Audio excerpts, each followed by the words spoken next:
This here is my 170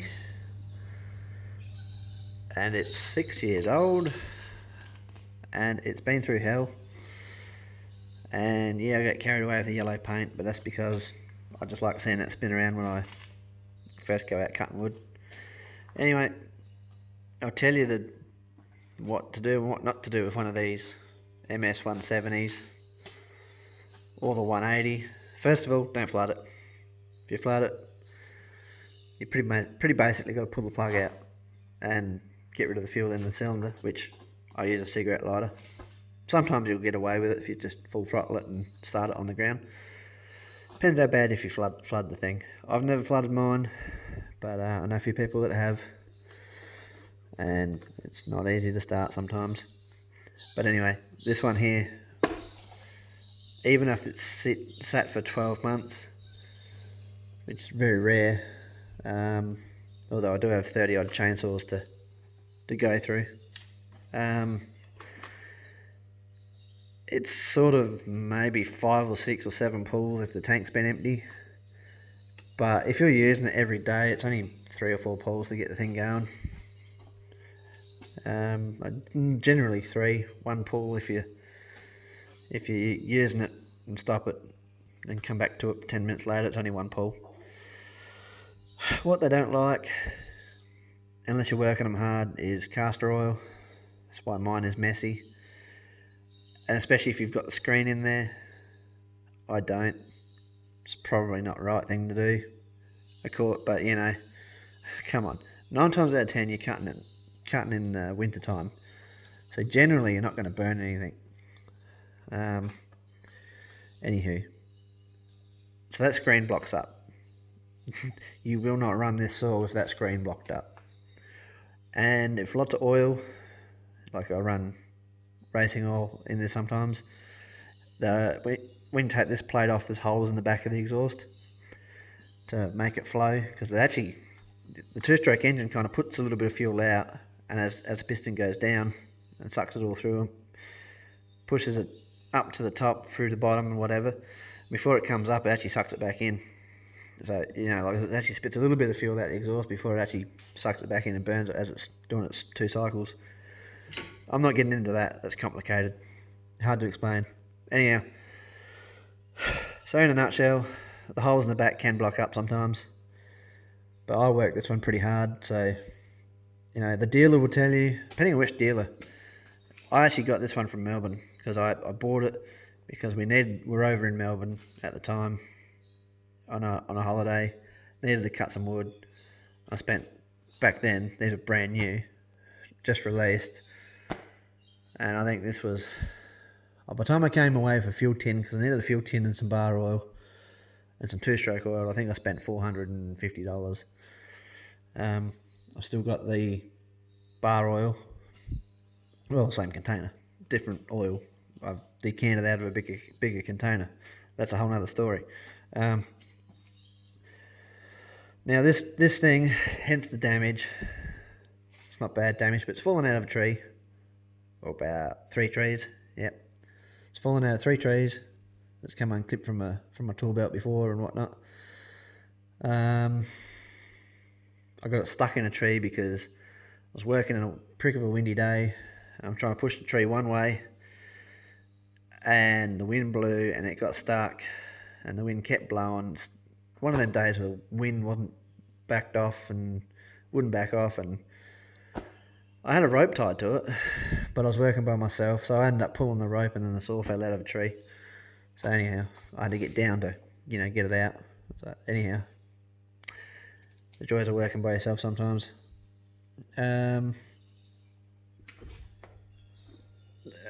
Pretty reliable. I don't buy aftermarket air cleaners. Get genuine one from Stihl. I bought some of those cheap, nasty, thin things off of eBay, and this one's actually been dusted a couple of times. I found dust right down on the intake.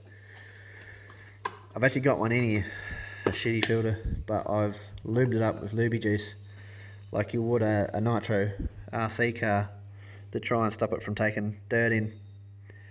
So you can see it's a shitty filter.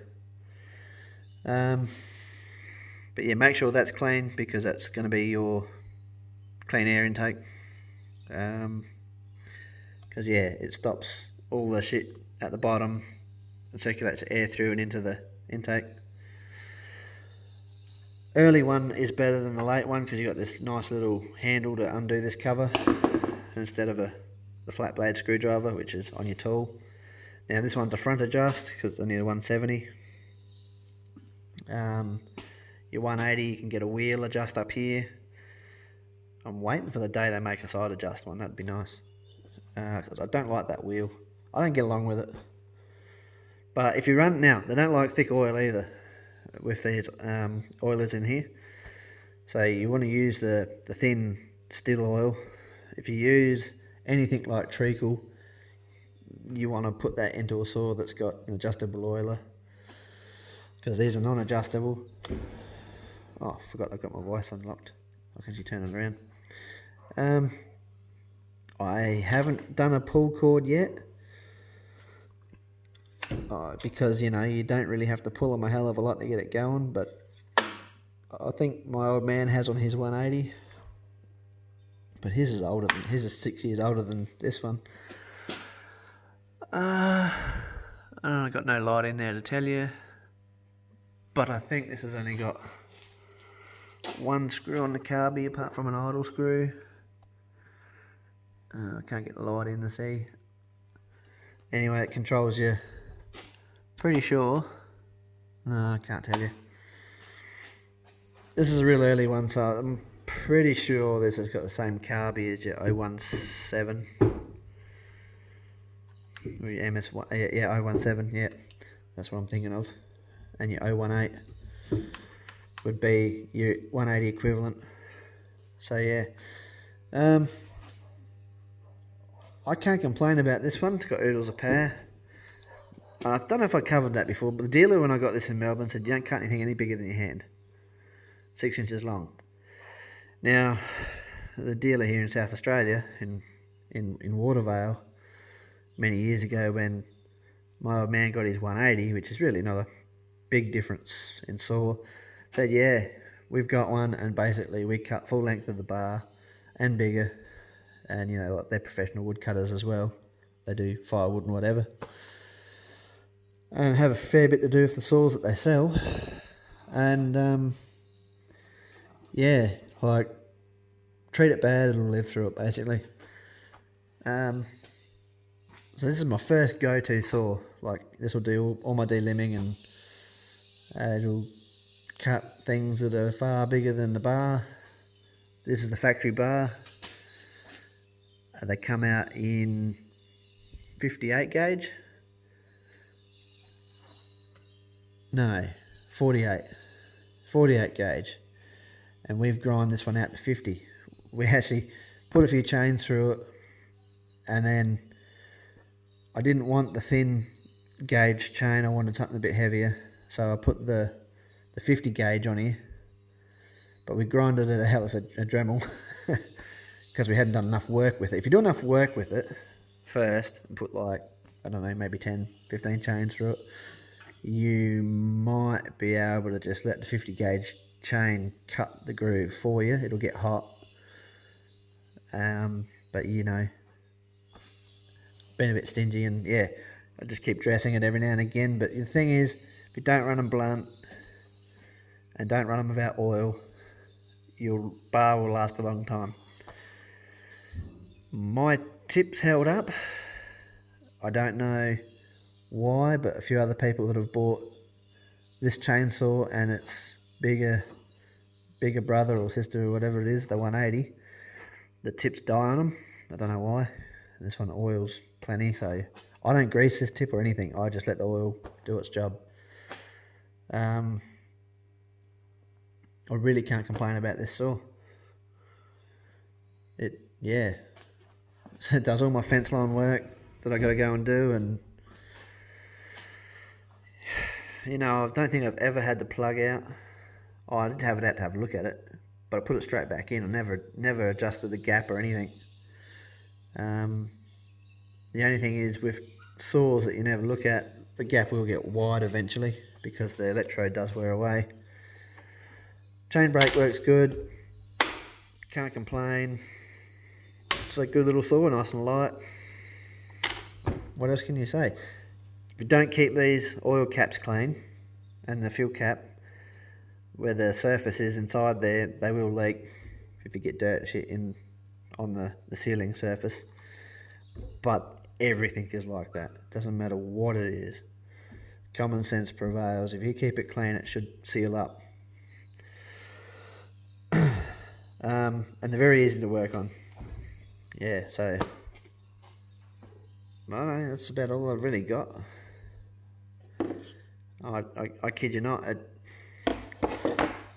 it gets treated like shit and lives through it, you know, like it gets, doesn't really get a warm up. You don't really warm up a two-stroke so much, but you know, like it's not straight into it. It's started up and a couple of zings, and you know, and then after it's got a bit of heat through everything, and it's all sort of equalised. You know, just rev the nuts out of it, cutting wood. You know, I've treated it bad, and it lives to tell the tale. Now there was something else, oil I run, and the ratio. Now a lot of people, these come out saying run 50:1 with stihl oil and this, that, whatever. That's fine. I don't expect it to last very long with 50:1. Although oils these days are pretty good, but I run, well, what have I got in here?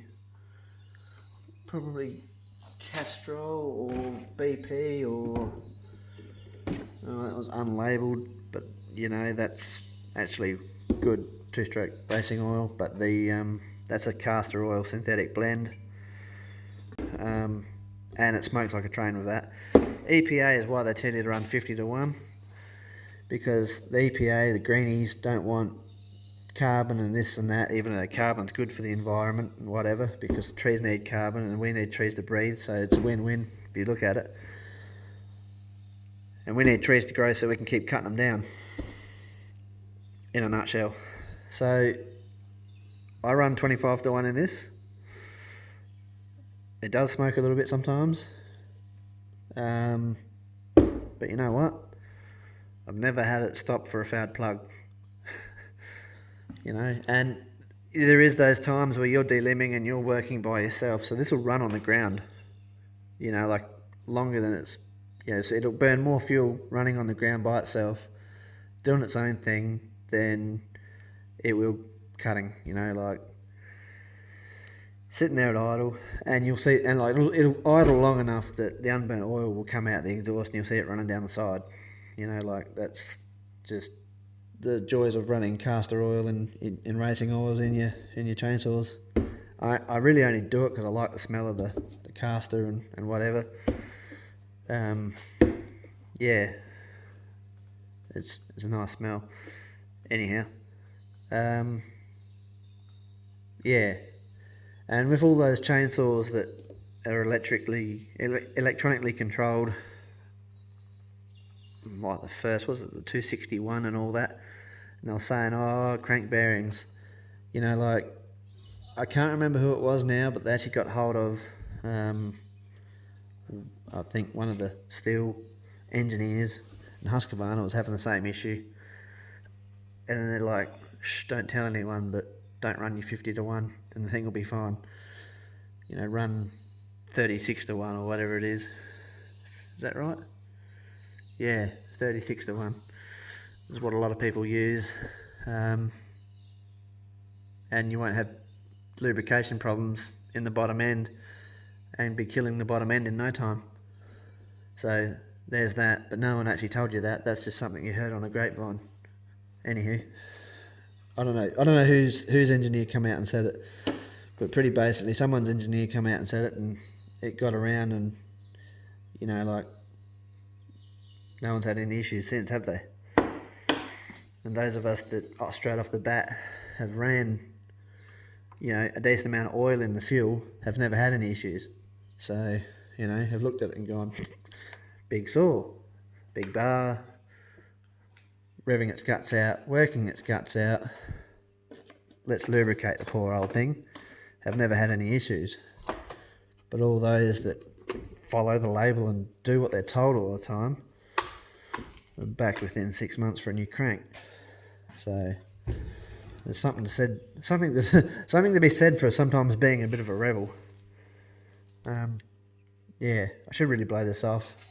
I do keep it clean normally because yeah, it has had fuel and stuff spilled all over it. You know, like when you're pouring out in the wind. But yeah, I really should do these depth gauges. I hit a nail and cutting up cupboards and old household items to put through the house fire, and didn't realise that there was a piece hidden like into another piece made out of 3 pieces of wood. And I found a nail that went donk donk donk on half a dozen teeth and actually forced the nail out of the hole the wrong way. I was cutting with the top of the bar, pushing through the wood, and it's going donk donk donk on the bottom of the nail and pushed it out of the wood, and then on the last knock it fell out. So yeah, there's a few of these teeth had to file back a fair way to get the knock marks out. So consequently, especially on those teeth, I'll probably have to do the depth gauges to keep them equal. You can have different sized teeth too. As long as that depth gauge and that depth gauge, what am I trying to say? As long as it's still your 0.65 or whatever it is, whatever your depth gauge is set to, it's the same for every tooth. It'll take the same amount of material. It won't cut in funny angles. As long as they're all cut in the same. They can be longer or shorter or whatever, even different angles. Sometimes angles can make a little bit of difference, but if there's only one tooth, because you'll find a tooth every now and again, like that one's small, because that was one of the ones that got hit by a bloody nail, and I had to take a good 1.5 mil of steel out of him, because he was gouged right back, and it was right in the front here too. If it had been off to the side here, I might have gone, oh yeah, we'll just leave it in there for now, because the first 3/4 of the tooth will cut. But it was right at the tip, so I'm like, well, that's got to come out. Anyhow, I'm no expert in sharpening chainsaws, but funnily enough, they all seem to cut straight, and they all seem to cut faster than some of the professionals. So there's that. I was cutting with a professional this one time. The difference was about 30 cc's. He had the bigger engine, but I had a 8-tooth sprocket and 325 chain on a different saw, and I'm just like, well, we both had 325 chain, and mine's just sending wood chips like from here to that bloody tank stand or further, and that's got to be 8 feet or more, and his was just like making dust. Anywho, and he says it was sharp. It probably was. It just might have been the depth gauges weren't down. But that guy was actually a jackass. I'm not going to mention his name, but yeah, he was a jackass. All the other professionals I've worked with are really good. Anyway, gotta watch that. These are sharp. Even when I think this thing's blunt, they're sharp enough to bloody slice your finger open. But yeah, that's all I really got to say about this chainsaw and just stuff in general and shits and giggles. You know, like you can get rained out and leave this thing out in the rain and the thing will fire straight back up too. Like, you know, if you have to piss bolt to the ute. You know, I've had a few other ones, older ones, the ignition system's not real sealed on, it won't start. So there's that. I've got a new cover for it. I'm just reluctant to put it on because it'll end up the same as this one. So yeah, and I've got a 16-inch bar for it too. Well, actually, I've got a number of bars for it. This one's for it. This is the one I normally run, but I've actually got to find some better chain for it because that's not actually the chain for that bar. Although it seems to be the right chain. Yeah, but it's too long or too short for that chainsaw. I can't remember. I have to put it on and just see what it does. because if I could get some life out of it, I would. I reckon it's too long. I need to take some links out. And this one should fit. I think I have actually tried this one on there. It will work for a while. What gauge is this one? 3/8. We're looking at the wrong spot here. 3/8. Oh yeah, it's 50 gauge, 1.3 mil. That's why I ordered this one, because it was 50 gauge. So it's the wider gauge. And the length. It doesn't feel nice and tight in there. You know, when we grooved mine out, it was tighter than that. So, yeah. Anyway. That'll go on it at some point. When I go cutting some good wood, I'm going to be cutting fence lines and rubbish wood at the moment. So, old bar. That was actually leftover chain on that chainsaw. It was just leftover chain from a box of chain that got donated to me. So I've made use of it. And that'll do.